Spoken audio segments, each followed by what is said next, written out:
జై తెలంగాణ.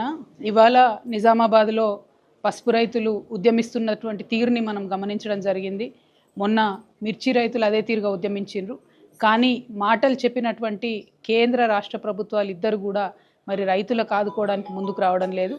నిజామాబాద్లో పసుపు రైతులకు 15,000 మద్దతు ధర ఇస్తామని చెప్పి కాంగ్రెస్ పార్టీ అధ్యక్షుడిగా ఉన్నప్పుడు ఇప్పటి ముఖ్యమంత్రి గారు రేవంత్ రెడ్డి గారు మాట ఇచ్చి ఉన్నారు. అదే మాట గౌరవనీయులు రాహుల్ గాంధీ గారు కూడా చెప్తున్నారు. కానీ పసుపుకు ఇప్పుడు కనీసం 11,000, 9,000 కూడా రానటువంటి పరిస్థితులలో ప్రభుత్వం ముందుకొచ్చి మా నిజామాబాద్ పసుపు రైతుల్ని ఆదుకోకపోవడం అన్నది కేవలం రైతుల్ని నయవంచన చేయడమే, మోసం చేయడమే. కాబట్టి తక్షణమే రాష్ట్ర ప్రభుత్వం ముందుకొచ్చి పసుపు పంటను కొనుగోలు చేయాలని చెప్పి కనీసం 15,000 రూపాయలు మద్దతు ధర ఇవ్వాలని చెప్పి నేను డిమాండ్ చేస్తూ ఉన్నాను.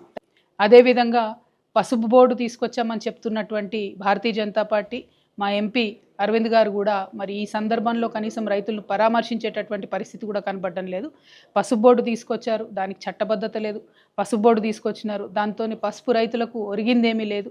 కనీసము ఆ పసుపు బోర్డు ఇనాగ్రేషన్ టైంలో బండి సంజయ్ గారు ఒక మాట చెప్పినారు, మేము చాలా దీంతో పసుపు రైతులకు లాభం చేస్తాము, ధరలు పెంచుతామని చెప్పినారు. మరి ఆ ప్రయత్నం చేస్తున్నట్టుగా కూడా కనీసం కనబడతలేదు.